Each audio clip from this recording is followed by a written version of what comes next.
그 다음 8번은 15장 17절부터 그 이후에 나오는 15장 7절부터 쭉 마지막 절까지 나오는 내용을 바탕으로 이제 문제를 만든 겁니다.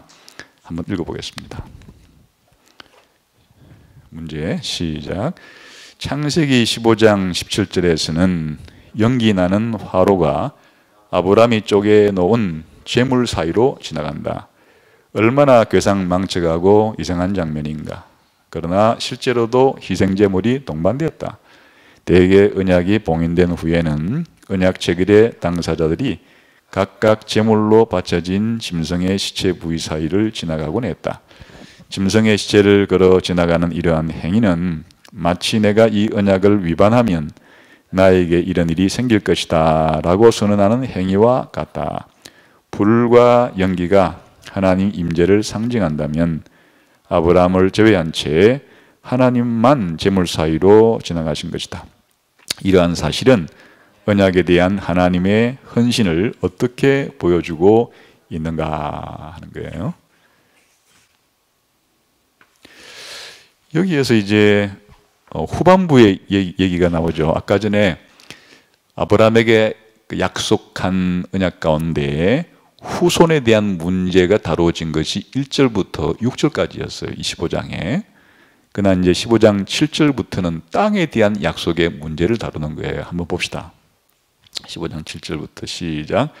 또 그에게 이르시되 나는 이 땅을 네게 주어 소유를 삼게 하려고 너를 갈대아인의 우르에서 이끌어낸 여호와니라. 주제가 바뀌었어요. 아브라함에게 한 약속 가운데 지금까지 이제 후손에 대한 문제를 언급했다면 후손에 대한 문제 어떻게 해결을 봐줬어요? 너의 몸에서 직접 나게 하는 후손을 통해서 내 약속을 이룰 거다. 이렇게 이제 해결을 받죠. 그 다음에 땅을 주겠다는 이제 약속에 대해서 또 한 번 하나님이 보충하시고 보완하시는 거예요. 어떻게 말합니까?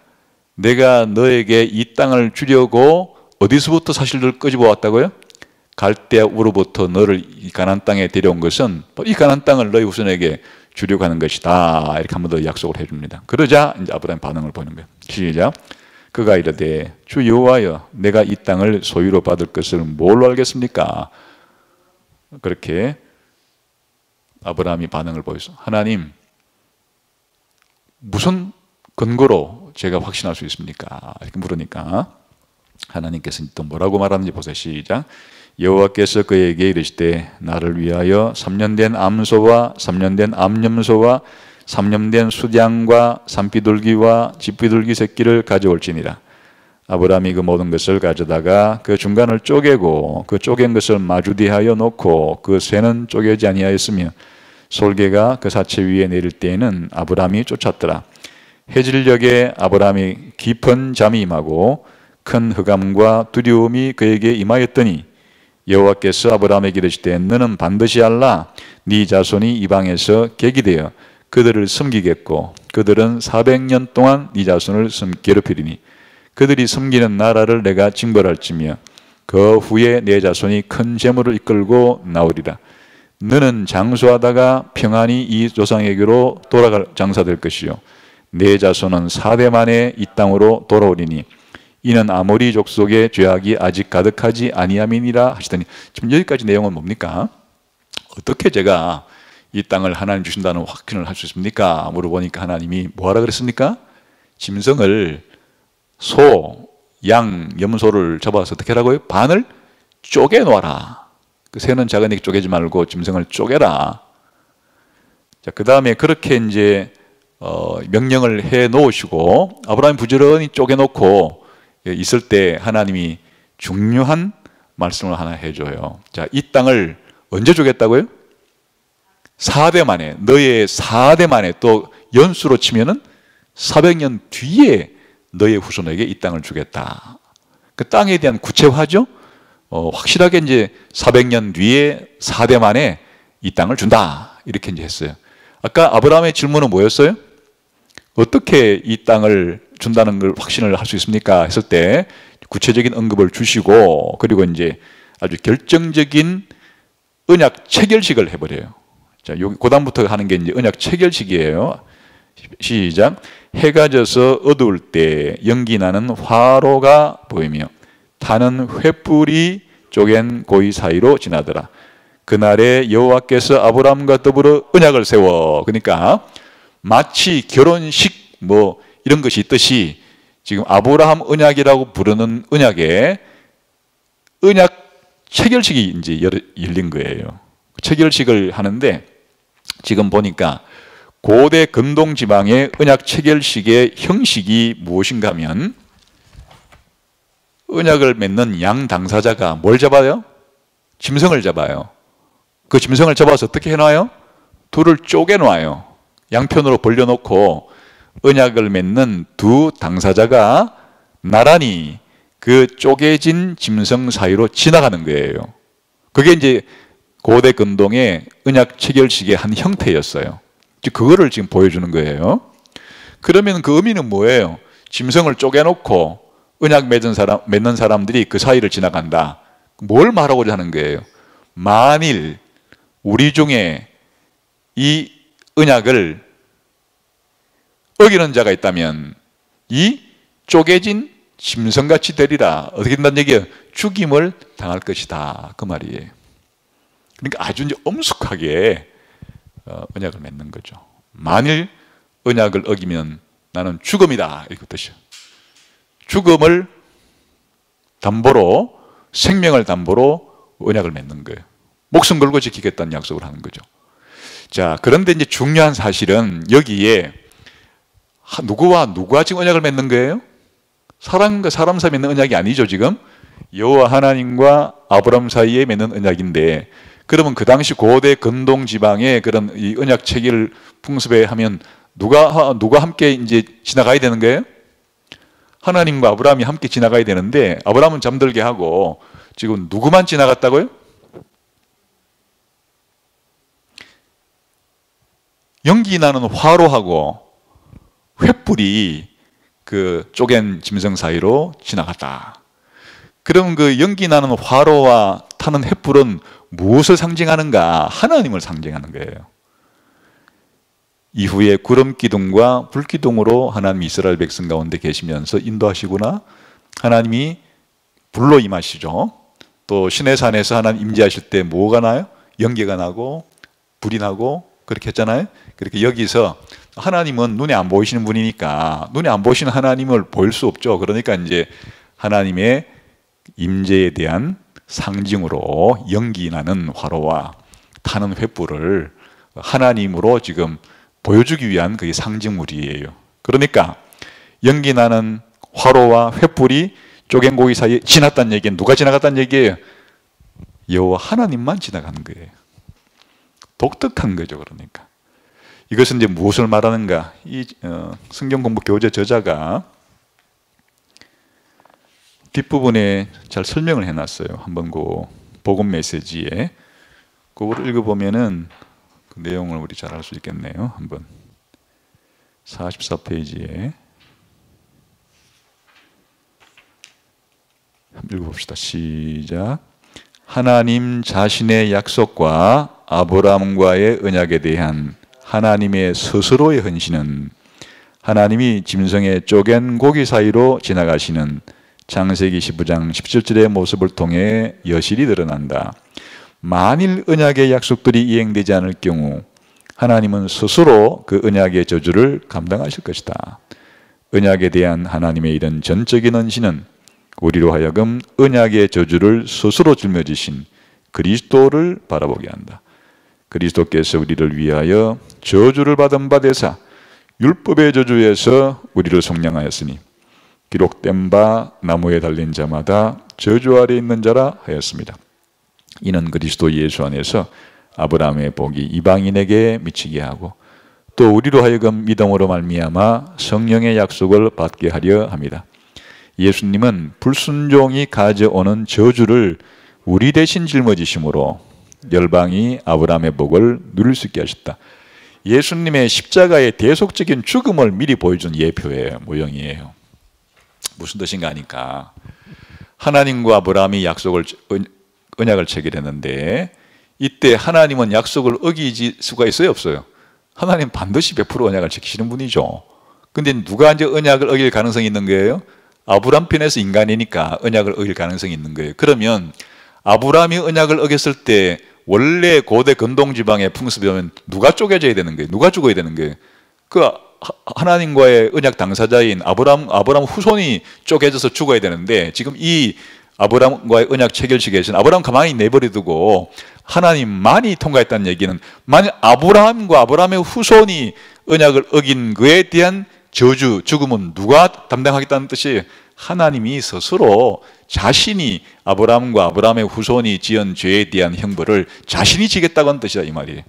그러니까 이것이 바로 신약시대로 건너가게 되면은 이게 바로 예수님의 십자가의 대속적인 죽음을 하나의 상징적인 그런 그림으로서 보여준 것과 같다, 그런 말이죠. 여기서 십자가가 모형적으로 예표되었다고 보시면 되겠습니다. 그 다음에 9번은 창세기 16장을 본문으로 해서 만든 문제입니다. 9번 시작. 창세기 15장에서 하나님과 대면한 체험이 비록 놀라운 것이긴 했지만은 아브라함의 불신앙을 완전히 제거해 주지는 않는다. 하나님이 반드시 이루신다는 사실을 아브라함은 믿지 못했다. 아브라함의 이러한 불신앙이 초래한 결과는 창세기 16장 1에서 16절에서 어떻게 나타나는가? 본문이 기니까 읽지는 않겠습니다. 내용은 잘 알겠죠? 계속해서 하나님이 아브라함에게 후손을, 자식을 준다고 하는 약속이 이루어지지 않았어요. 시간이 10년이나 흘렀습니다. 기다림에 지친 아브라함과 사라 중에서 누가 더 성급하게 움직였는가 하면 사라가 아브라함에게 먼저 제안을 했죠. 이렇게 기다리다가 자식을 낳을 수가 없으니 저는 나이도 많고 자식을 낳기가 힘드니까 여기에 자식을 생산하기에 적합한 종 하가를 첩으로 들여서 자식을 낳읍시다, 이렇게 제안을 했죠.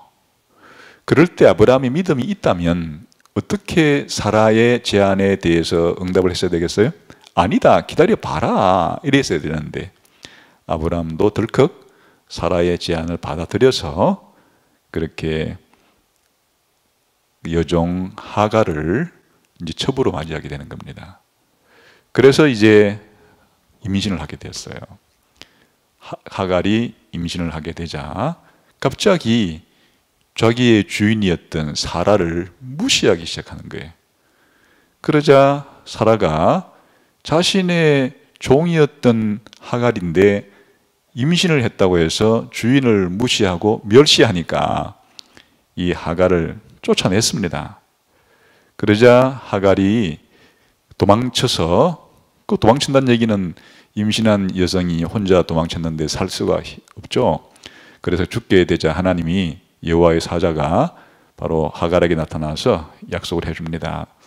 너에게 태어날 아이를 하나님이 지켜준다 하는 약속을 하고 돌아가라, 이렇게 다시 권유하죠. 그래서 이제 이 하갈이 다시 그 아브라함의 집에 돌아와서 이스마엘이라고 하는 자식을 낳았다, 그런 얘기입니다. 이 이야기는 이스마엘 출생에 대한 얘기죠. 그러니까 아까 전에 엘리에셀과 비교해 보세요. 아브라함이 자기 후손을 기다리지 못해가지고 어떤 불신앙을 보였는가 하면, 하나님이 주신다는 이 후손에 대해서 아직도 아무리 기다려도 하나님이 이루어주질 않으시니까 그냥 지쳤으니까 그냥 제 종을 양자 삼아가지고 상속자 만들고 말겠습니다, 이렇게 말했단 말이에요. 그러자 하나님이 아브라함의 불신앙을 꾸짖으시면서 사실은 교정시켜줬죠. 아니다, 아브라함아, 내가 너에게 후손을 준다는 얘기는 네 몸을 통해서 네가 직접 낳는 자식을 준다는 얘기지, 네가 낳지도 않은 자식을 입양해가지고 그렇게 후손 상속자를 만드는 얘기는 아니다. 그래서 한 번 이제 교정을 해줬단 말이에요. 그러면 계속해서 믿음을 가지고 지켜야 되는데 이번에 이제 하갈을 통해서 자식을 낳았단 말이에요. 그럼 뭐까지는 이루어진 거예요? 역시 아브라함의 몸을 통해 나긴 난 거죠.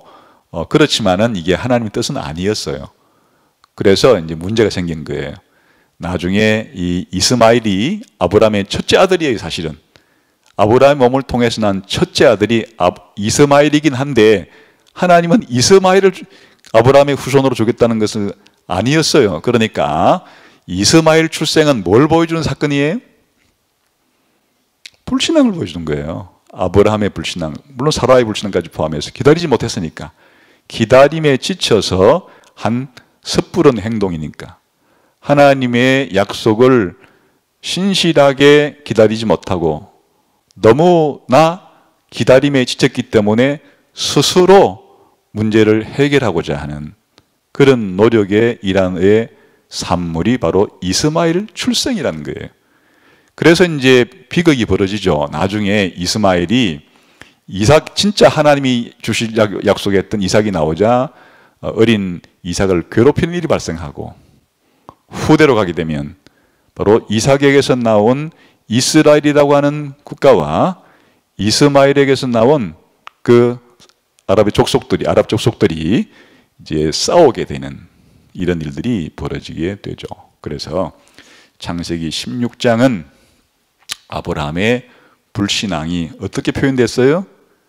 여종 하가를 통해서 이스마엘을 성급하게 출산하게 한 것이 바로 아브라함의 불신앙을 보여주는 그런 사건이기도 하다, 그런 거죠. 자, 그러면 10번에 지금까지 공부한 걸 한번 다시 이제 총정리해 보는 겁니다. 시작. 창세기 12장에서 16장을 다시 보라. 이 장들은 인간의 불신앙을 직면하는 현실 가운데서도 하나님이 자신의 약속에 대해 헌신하고 있는 모습을 어떻게 보여주고 있는가. 여기에 이제 전체를 관통하는 것을 어떻게 우리가 읽어볼 수 있는가 하면, 하나님이 아브라함에게 약속을 해 주었다는 얘기는 지키신다는 얘기예요. 하나님은 거짓말을 하지를 못하시는 분이고 자신이 한 약속은 반드시 지키시는 분인데, 문제는 어느 편에서 발생할 여지가 있는가 하면 하나님의 언약의 상대편인 우리 인간이 하나님과의 언약을 불신하거나 또 잘 지키지 못하는 불순종하거나 이런 문제를 일으킬 수 있죠. 그럴 때 하나님이 그래 네가 언약을 깼으니까 나도 언약을 깬다 하고 완전히 언약 관계를 청산하지를 않고, 인간이 불신앙적인 모습을 보일 때조차도 하나님은 자신이 아브라함에게 해준 약속은 반드시 지켜가는 모습을 보여준다. 이게 핵심이잖아요. 자, 그랬을 때 제일 먼저 하나님이 창세기 12장에서 내가 너의 본토 친척 아비 집을 떠나 내가 너에게 지시할 땅으로 가라 하는 이 명령에 대해서 아브라함은 어떻게 했어요? 순종했죠. 순종해서 가나안 땅으로 들어갔더라. 처음에 아브라함은 순종의 모습을 보였어요. 또 하나님이 계속 약속을 반복해 주는 과정 가운데 이제 아브라함이 어떤 때 불신앙적인 모습을 보였어요?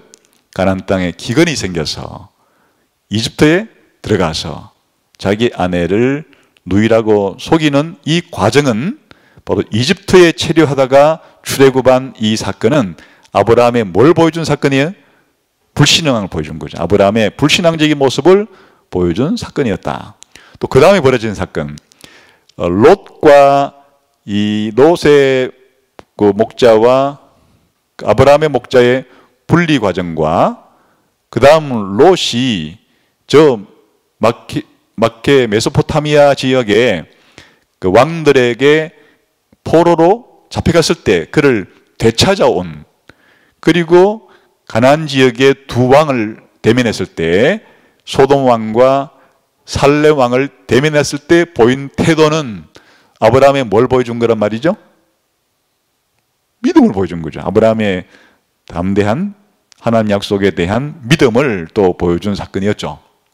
그 다음에 또 15장 초반부에서 하나님께서 아브라함에게 난 너의 방패고 상급이라 말해줘도 아브라함의 불신이 또 여전히 남아있었는데 어떤 불신을 보였어요? 하나님 약속을 자신을 준다고 했지만은 지쳤기 때문에 그냥 우리 집안에 있는 이 종 엘리에셀을 양자로 입양해가지고 상속자 만들겠습니다. 후손 만들겠습니다. 이렇게 불신앙적인 모습을 보였죠.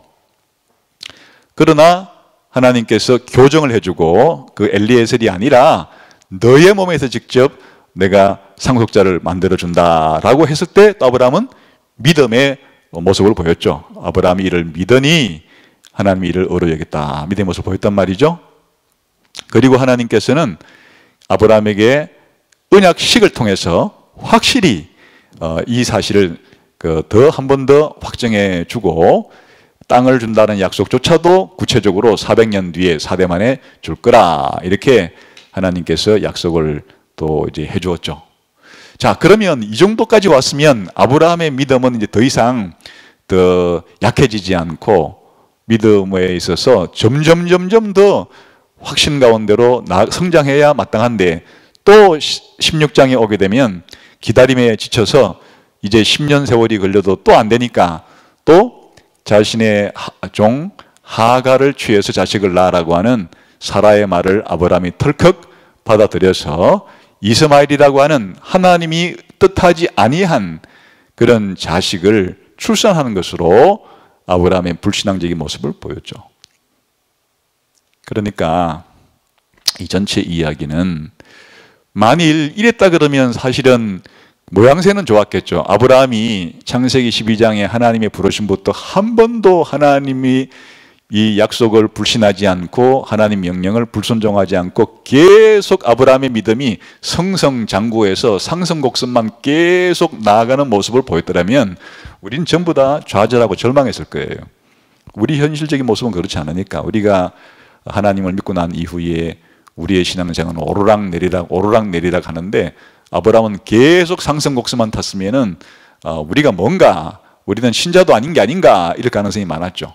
그런데 믿음의 조상이라고 불리는 아브라함조차도 하나님과의 약속 속에서 이렇게 때로는 환경이 어려워질 때 불신앙적인 모습을 보이기도 하고 또 하나님의 약속이 잘 지켜지지 않는 듯한 느낌, 하나님의 약속을 아주 기다려도 너무나 그 시간이 약속을 지키시는 시간이 길게 느껴질 때 성급하게 행동을 하는 이런 불신앙적인 모습을 보이는 가운데서도 하나님은 아브라함을 포기하지 않고 항상 그런 사건들이 있을 때 다시금 뒤집고 뒤집어서 하나님이 아브라함에게 약속을 계속 지켜가시는 약속에 신실하신 하나님을 보여주고 있다. 그러므로 우리가 예수님을 믿고 예수님을 통해 하나님을 믿을 때 이렇게 약속에 신실하신 하나님이 우리의 언약의 상대편이기 때문에 비록 우리는 약해서 시시때때로 넘어질 수 있겠으나 하나님은 절대로 나를 포기하지 않고 버리시지 않고 나를 향한 자신의 약속, 예수 믿는 자에게 천국까지 데리고 간다고 하는 이 약속을 반드시 지킬 것을 확신할 수가 있겠다. 그런 것을 이런 전체적인 과정을 통해서 알 수가 있겠습니다. 그래서 아브라함과의 하나님과의 약속의 첫 장면이 이루어지는 장면 속에서 아브라함의 신앙의 오르락 내리락 과정과 하나님은 일관되게 약속을 지켜가시는 이런 모습들이 우리에게 큰 은혜로 다가온다. 그렇게 생각할 수 있겠습니다. 기도하겠습니다. 하나님 아버지 감사합니다. 하나님께서 약속하신 것은 반드시 지키신다는 하나님의 신실하신 모습과 때로 우리 신자들이 가지고 있는 연약함 때문에 불신과 불신앙 쪽에서 헤매일 때조차도 하나님 우리를 포기하지 않고 끝까지 붙들어 가시는 모습이 얼마나 감사한지 모르겠습니다. 하나님의 이 신실하심을 늘 가슴에 새기고 살아갈 수 있는 저희 모두가 되게 해 주옵소서. 예수님 이름으로 기도하옵나이다. 아멘.